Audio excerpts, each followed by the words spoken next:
ஆராதனைக்கு வந்த ஒவ்வொருவரையும் கர்த்தராகிய ஆண்டவராகிய இயேசு கிறிஸ்து நாமத்தினாலே உங்களை வாழ்த்தி வரவேற்கிறேன். ஒரு 7 மாதங்கள் ஆண்டவராகிய தேவன் அற்புதமாக முடிக்க செய்தார். ஒரு புதிய மாதம் ஆண்டவராகிய தேவன் நம் மத்தியிலே தொடங்கி வைத்திருக்கிறார்.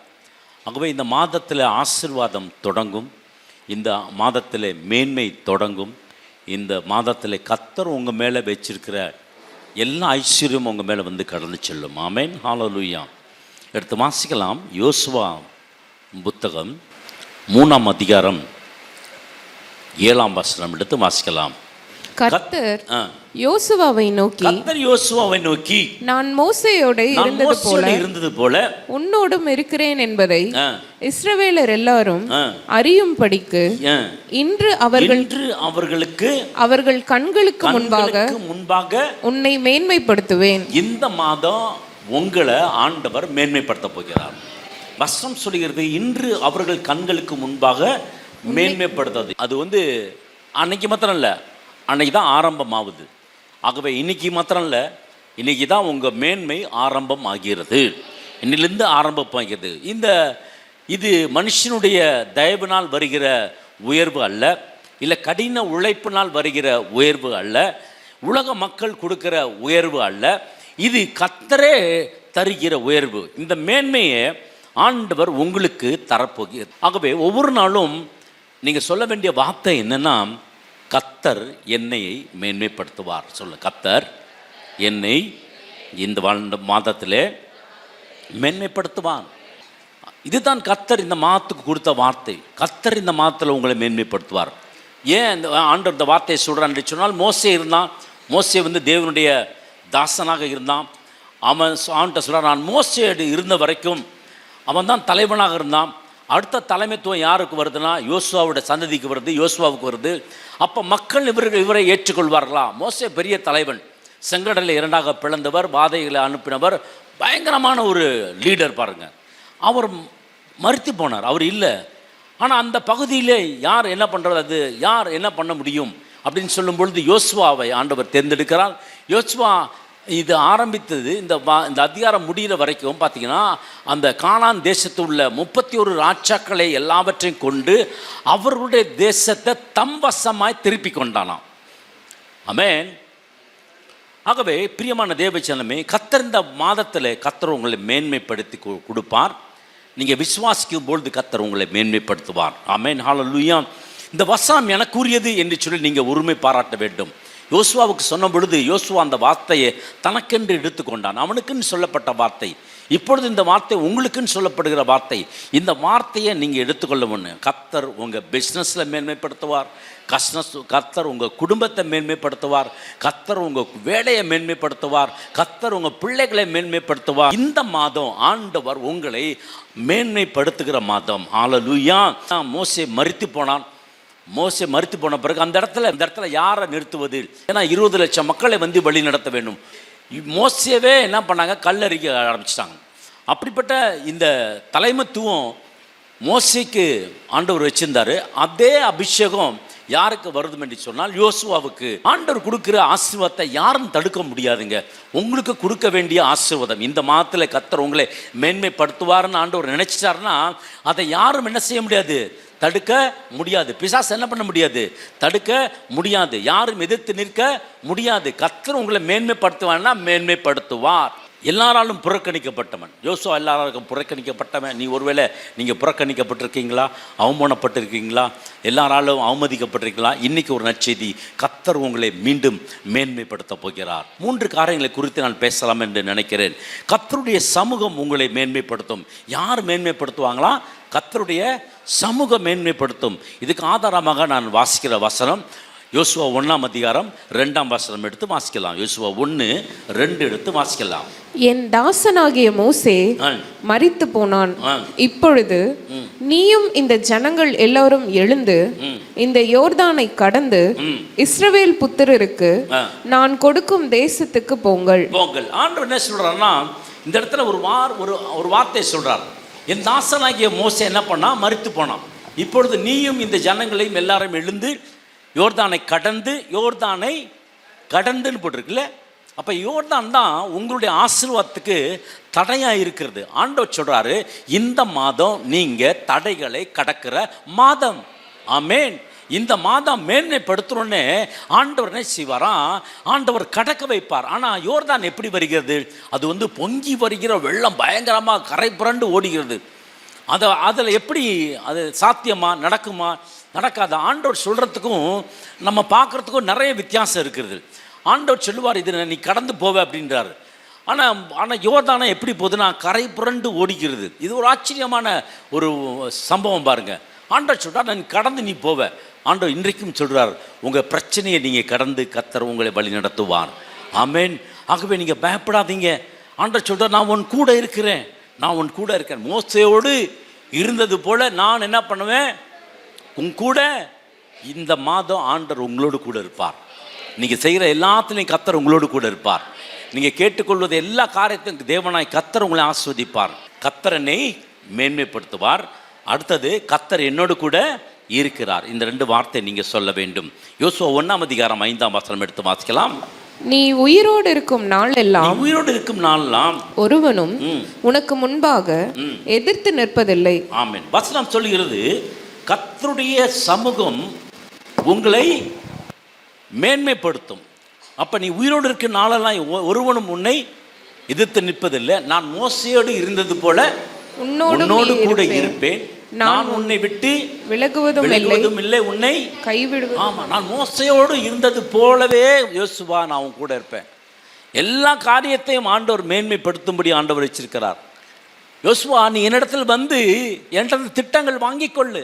என்கிட்ட என் சமூகத்தில் என்ன காரியங்கள் செய்ய வேண்டும், எப்படி மக்களை நடத்த வேண்டும் என்று சொல்லி என்னிடத்தில் ஆலோசனை நீ பெற்றுக்கொள்ளு. நீ ஆலோசனை பெற்றுக்கொள்ளு. நான் உன்னோடு கூட இருந்து, நான் உன்னோடு மாத்திரம் இருந்து உன் வாழ்விலே மேன்மையான காரியங்களை ஆண்டவர் செய்வார். இந்த மாதம் ஆண்டவர் உங்களோடு கூட இருப்பார். நீங்கள் செய்கிற காரியத்தை ஆண்டவர் உங்களோடு கூட இருப்பார். ஆகவே பிரியமான தேவ ஜனமே, இந்த யோசுவாவுக்கு எப்படி இந்த அந்தஸ்து வந்தது என்று சொல்லி பார்த்தோமானால், யாத்திராகமம் 33:11 பார்த்தீங்கன்னா, ஆசாரிப்பு கூடாரத்தில் யோசுவா மோசே முகமுகமாய் தேவனை என்ன செஞ்சானா, பேசினானா, முகமுகமாக பேசினான். அவ்வளோ பெரிய கிருபை பாருங்க அவனுக்கு. ஒருவன் தன் சிநேகிதனோட, பாருங்களேன் வசனம் எப்படி போட்டிருக்குன்னா, ஆண்டவர்னு போல, கடவுள்னு போல, ஒரு பயங்கரமானவர்னு போல, வானத்தையும் பூமியை சிருஷ்டித்தன் போல, ஒரு சிநேகிதன் போல. ஆமேன், ஹல்லேலூயா. ஒரு சிநேகிதன் போல யார் பேசினா? ஒருவன் தன் சிநேகிதனோட பேசுவது போல கர்த்தர் மோசேயோட முகமுகமாய் பேசினார். பேசினாரா? முகமுகமாய் பேசினாராம். இன்னைக்கும் ஆண்டவர் உங்களோட பேச பாரா. அவன் பேசிட்டு பாளையத்தை விட்டு திரும்பி, பின்பு அவன் பாளையத்துக்கு திரும்பினான். நூனின் குமாரனாகிய யோசுவா என்னும் அவனுடைய பணிவிடைக்காரனாகிய வாலிபன் ஆசாரிப்பு கூடாரத்தை விட்டு பிரியாதிருந்தான். பாருங்க, இந்த வாலிபன் யோசுவாவின் சந்ததி. மோசே போயிட்டான், ஆனா யோசுவா என்ன செய்தான்? தன் வாலிப பிரயாத்தில் உன் சிருஷ்டிகரை வாலிப பிரயாத்தில் உலகம் போன போக்கில் செய்யலாம். உலக டிசையர், உலகத்தில் இருக்கிற ஆசை, உலகத்தில் இருக்கிற இச்சை, உலகத்தில் இருக்கிற காரியங்களுக்கெல்லாம் வாலிபன் போகலாம். ஆனால் அவன் அப்படி போல. அவன் என்ன பண்ணான்னா, ஆசாரிப்பு கூடாரத்தை விட்டு பிரியாதிருந்தான். அதுதான் குவாலிஃபிகேஷனே. அதை தான் ஆண்டவர் இங்கே பார்க்குறாரு. நீங்களும் நானும் தேவனோட வார்த்தையிலே இருந்து, அவரோட வார்த்தை என்னை உயர்ந்த இடத்துல கொண்டது வைக்கும். அந்த வார்த்தை எனக்கு ஆசீர்வாதமாக வரும். ஆண்டோட வார்த்தைக்கு கீழ்ப்படிந்து அதன்படி நடக்கிற ஒவ்வொருவரையும் கர்த்தராகிய தேவன் ஆசீர்வதிப்பார். அப்போ ஆண்டவர் சொல்ல, நீ இப்படி இருந்தனால சகல கண்களுக்கு முன்பாக யோசுவா, நான் என்ன பண்ண போகிறேன், உன்னை மேன்மைப்படுத்த போகிறேன். எடுத்தோடனே தலைவர் நீ அப்படின்னு சொல்லலை. ஒரு பெரிய காரியம் செய்து கர்த்தர் அவனை மேன்மைப்படுத்தினார். எப்படி மேன்மைப்படுத்தினார்? தேவனுடைய வல்லமை உங்களை மேன்மைப்படுத்தும். 2வது, தேவனுடைய வல்லமை உங்களை என்ன பண்ணும்? மேன்மைப்படுத்தும். ஹல்லேலூயா. இருக்கீங்களா? தேவனோட வல்லமை இந்த மாதத்தில் உங்களை என்ன பண்ணும்? மேன்மைப்படுத்தும். சமூகம் மேன்மைப்படுத்தும்.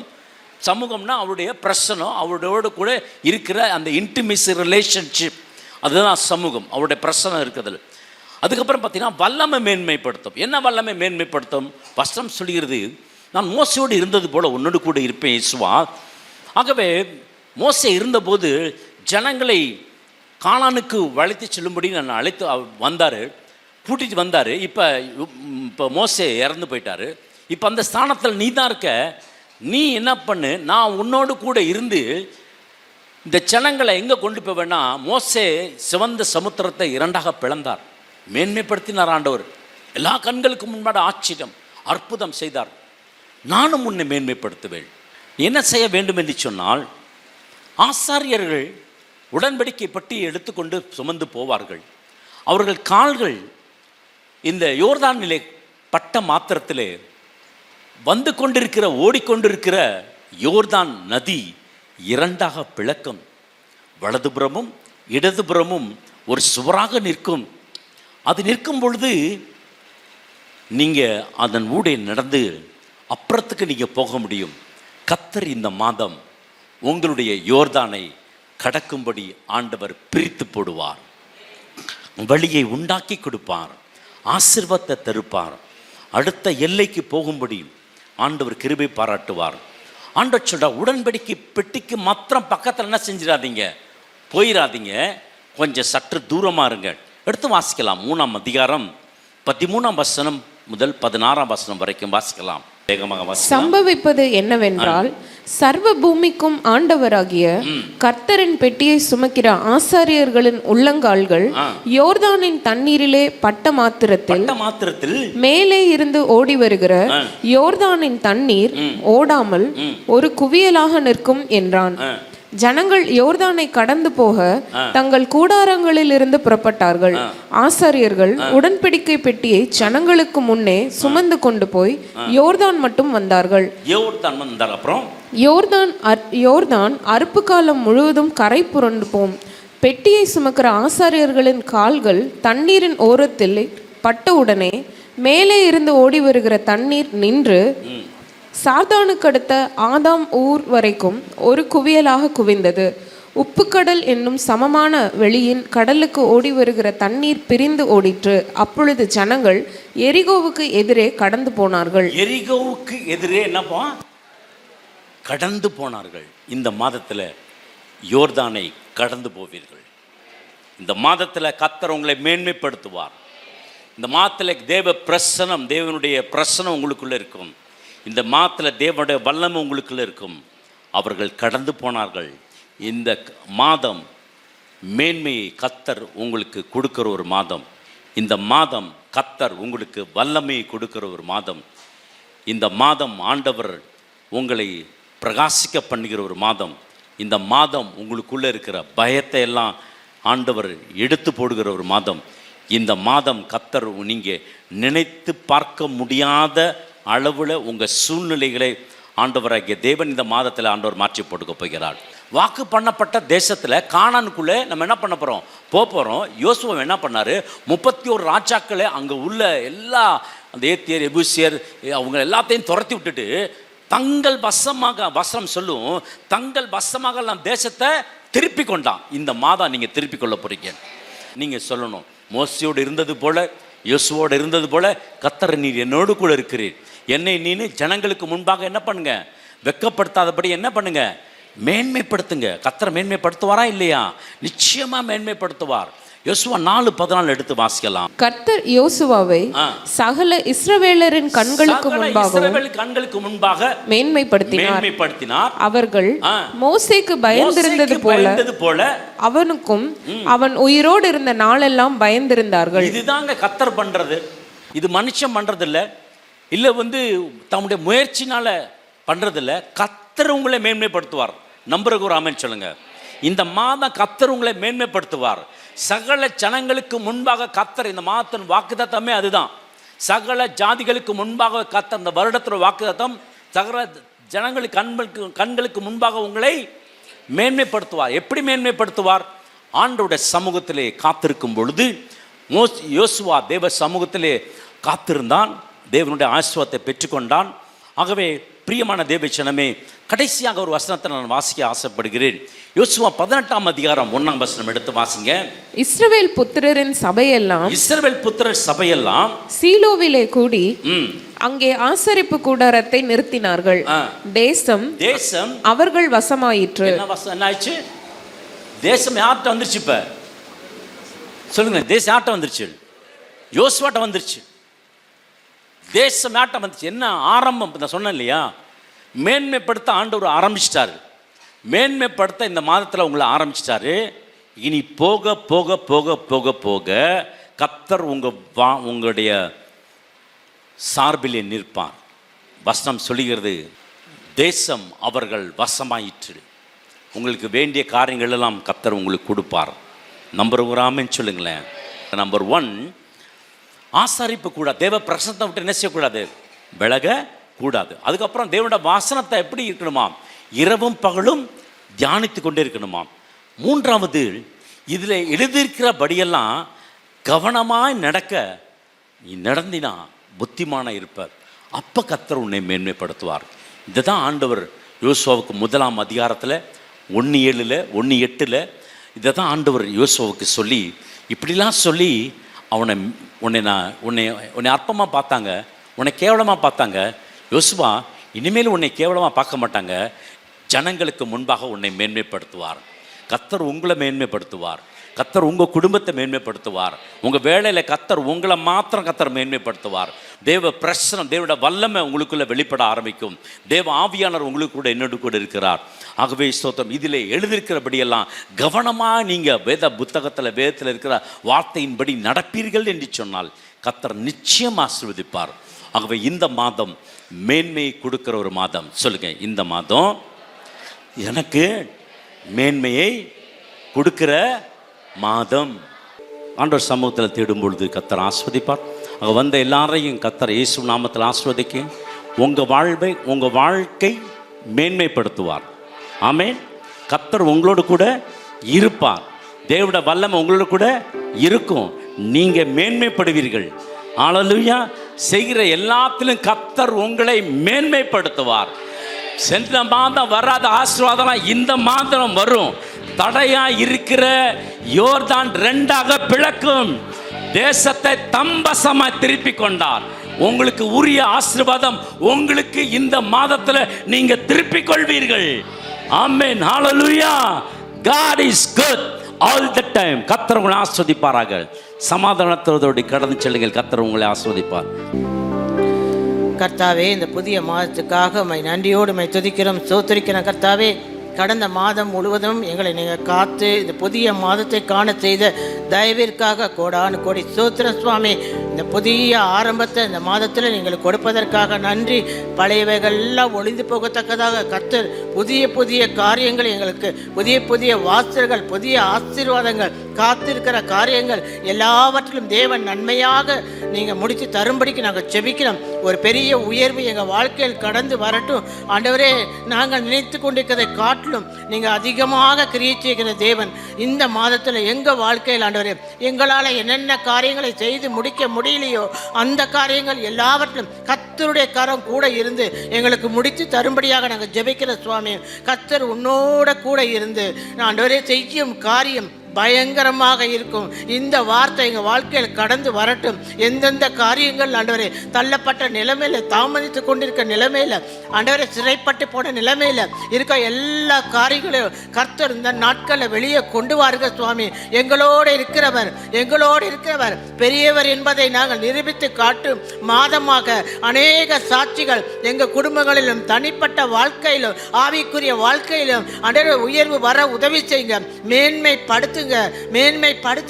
உயர்வு உண்டாகட்டும். கீழாய் போயிருக்கிற காரியங்கள் எல்லா ஆண்டவரே ஒரு பெரிய மாற்றங்களை கர்த்தர் கொண்டு வாருங்க. கர்த்தருடைய கரம் இதை செய்யட்டும் ஆண்டவரே. கர்த்தர் உன்மேல் பிரியமாயிருக்கிறார். உன் தேசம் வாழ்க்கைப்படும் என்ற வார்த்தை எங்கள் வாழ்க்கையில குடும்பங்களில் பலிப்பதாக இயேசு கிறிஸ்துவின் வல்லமை உள்ள நாமத்தை கொண்டு நாங்கள் ஜெபிக்கிறோம் சுவாமி. நன்றி ஆண்டவரே, நன்றி ஆண்டவரே. நம்முடைய கர்த்தராகிய இயேசு கிறிஸ்துவின் கிருபையும் பிதாவாகிய தேவன் அன்பும் பரிசுத்தாவியான அன்னோனி ஐக்கியமும் நம் அனைவரும் கூட என்னென்றைக்கும் எப்பொழுதும் இருப்பதாக. எல்லாரும் சேர்ந்து சொல்லலாம், என் ஆத்மாவே என் முழு உள்ளமையோட பரிசுத்த நாமத்தை ஸ்தோத்திரி. என் ஆத்மாவை கர்த்தரை ஸ்தோத்திரி. கர்த்தர் செய்த சகல உபகாரங்களையும் மறவாதே. ஆமென். ஹல்லேலூயா. ஜெப தேவைக்கு 9894913619.